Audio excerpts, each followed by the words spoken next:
മുറിവുകൾ ഡ്രസ്സ് ചെയ്ത് കഴിഞ്ഞ് കൈത്തണ്ടയിൽ ഇഞ്ചക്ഷൻ എടുക്കുമ്പോൾ റയാൻ കണ്ണുകൾ അടച്ച് എരിവ് വലിച്ചു. പെട്ടെന്നായിരുന്നു ഡ്രസ്സിംഗ് റൂമിന് പുറത്തുനിന്ന് ആമിയുടെ വാശി പിടിച്ചുള്ള സ്വരം ഉയർന്നു കേൾക്കാൻ തുടങ്ങിയത്. ഇച്ചായൻ എവിടെ സ്റ്റെവിച്ച? എനിക്ക് കാണണമെന്ന് പറഞ്ഞിട്ടേ. അവനൊന്നുമില്ലടാ, മുറിവ് ഡ്രസ്സ് ചെയ്തുകൊണ്ടിരിക്കുക.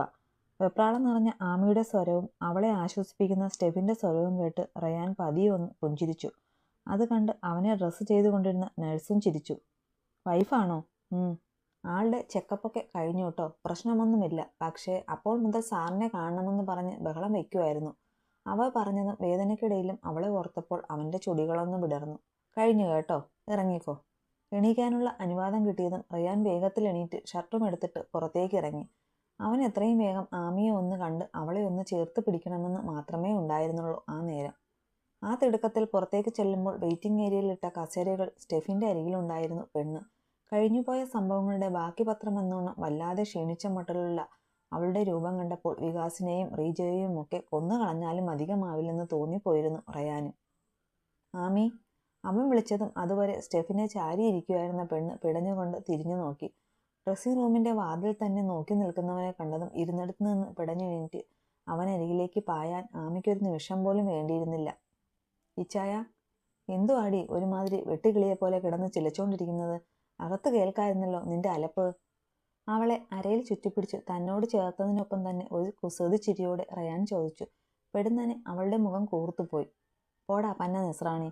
അവൻ്റെ വയറിലൊരു കുത്തു കൊടുത്തുകൊണ്ടവൾ പിറുപിറുത്തതും സ്റ്റെഫിനും ചിരിച്ചു പോയിരുന്നു. പേടിച്ചു പോയോ ഇച്ചായൻ്റെ കൊച്ച്? അവളെയും ചേർത്ത് പിടിച്ചുകൊണ്ട് ചേറിലേക്കിരിക്കുമ്പോൾ റയാൻ അരുമയായി ചോദിച്ചു. വികാസേട്ടൻ്റെ ഇങ്ങനെയൊരു മുഖം, ഞാനാകെ പേടിച്ചു പോയി. പറയായിരുന്നില്ലേ എന്നോട്?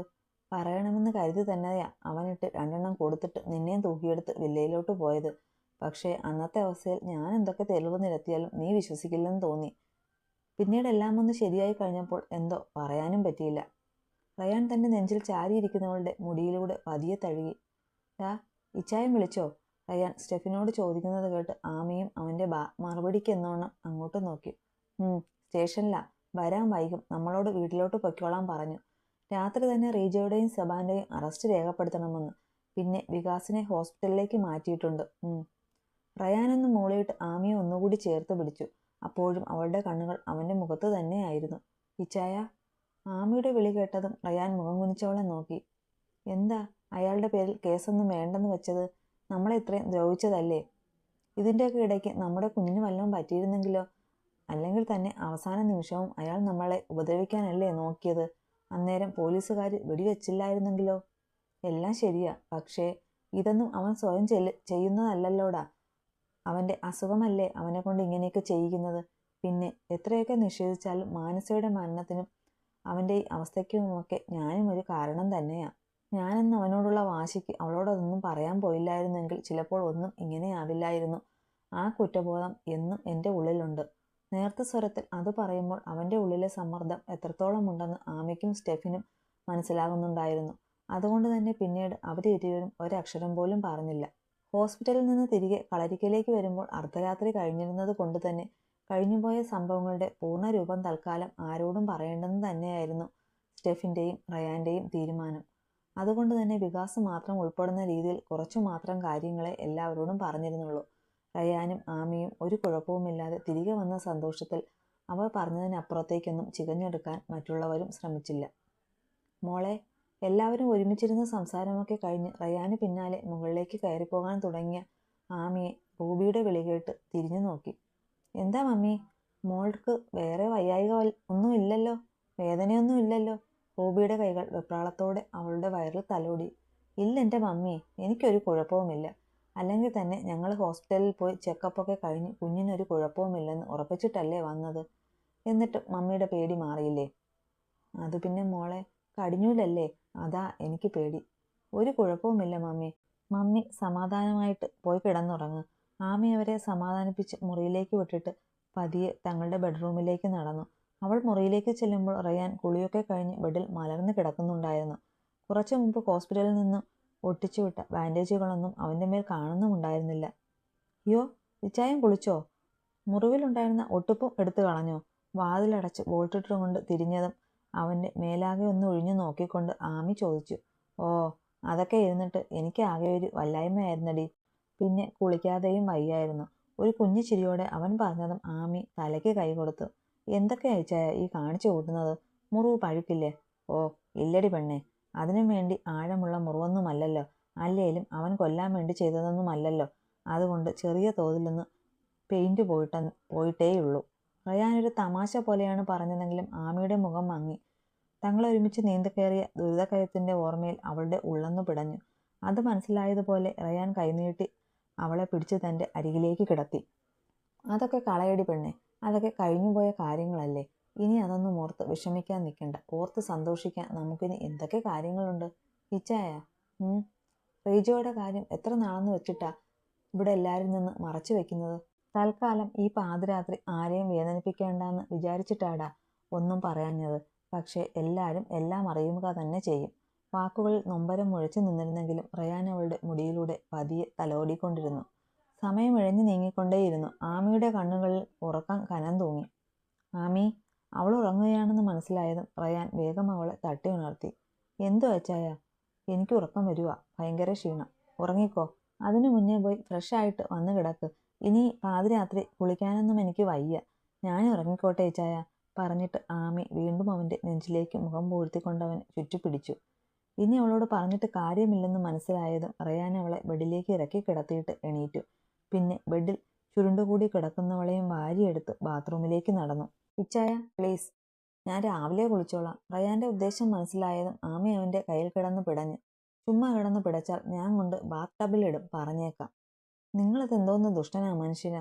ഒന്നുമല്ലേ, ഞാൻ നിങ്ങളുടെ കുഞ്ഞിന്റെ അമ്മയല്ലേ. അതുകൊണ്ടല്ലേ കുഞ്ഞിന്റെ അമ്മയെ ഇങ്ങനെ കോരിയെടുത്തോണ്ട് കുളിപ്പിക്കാൻ കൊണ്ടുപോണത്. ചിരിയോടെ പറഞ്ഞുകൊണ്ട് അവളെയും കൊണ്ട് ബാത്റൂമിലേക്ക് കയറ്റിയിട്ട് റയാൻ ഡോർ ചാരിയിട്ടു.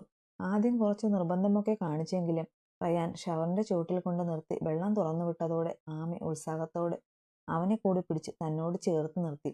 ഇരുവരെയും നനയിച്ചുകൊണ്ടുള്ള വെള്ളത്തുള്ളികൾ ഒരിക്കൽ കൂടി അവരുടെ പ്രണയമുഹൂർത്തങ്ങൾക്ക് സാക്ഷിയായി.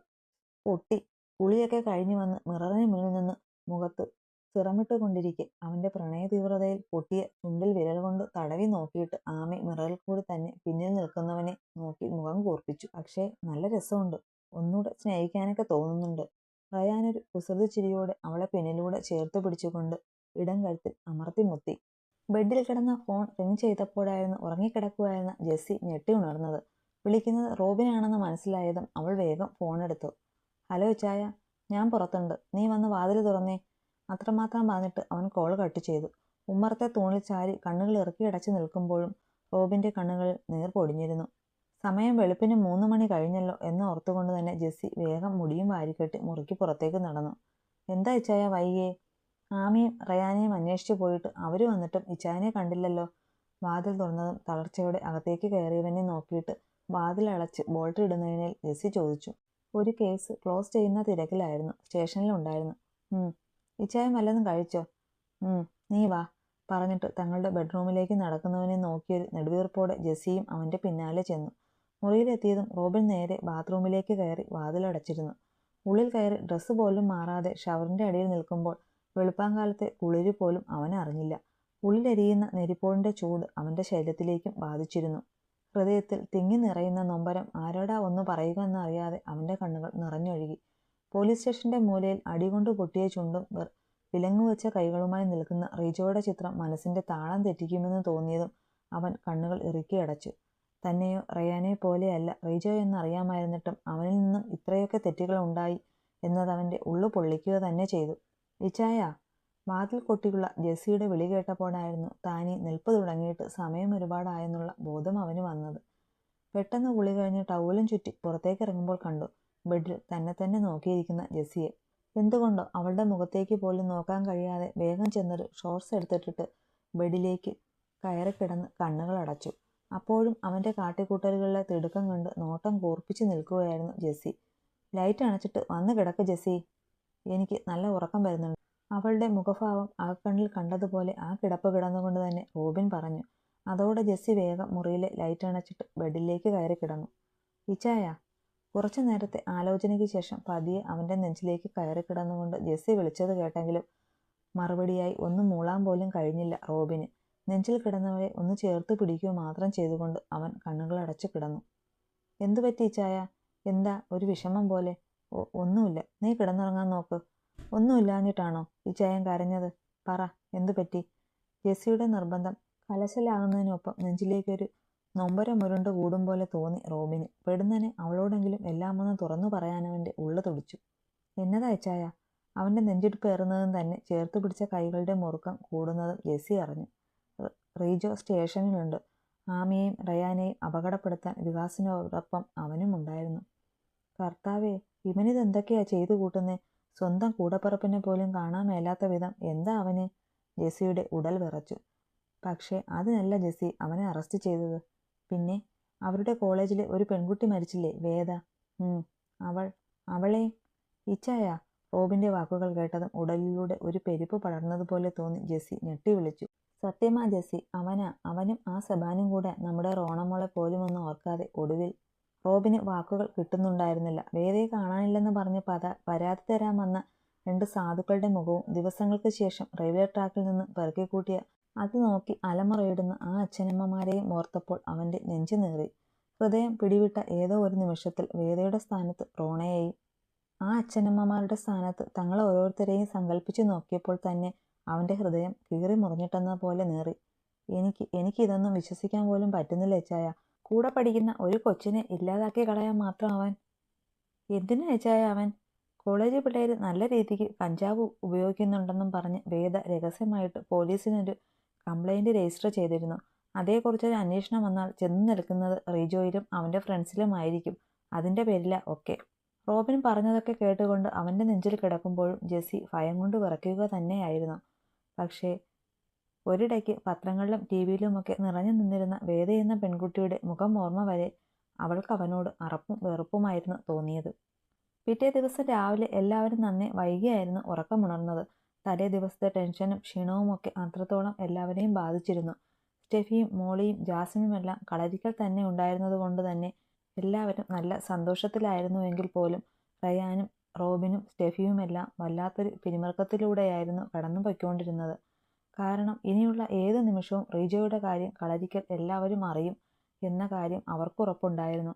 ആ ഒരു നിമിഷത്തെ റൂബിയും പോളും എങ്ങനെ അതിജീവിക്കുമെന്നതിനെക്കുറിച്ച് അവർക്കൊരു ധാരണയും ഉണ്ടായിരുന്നില്ല.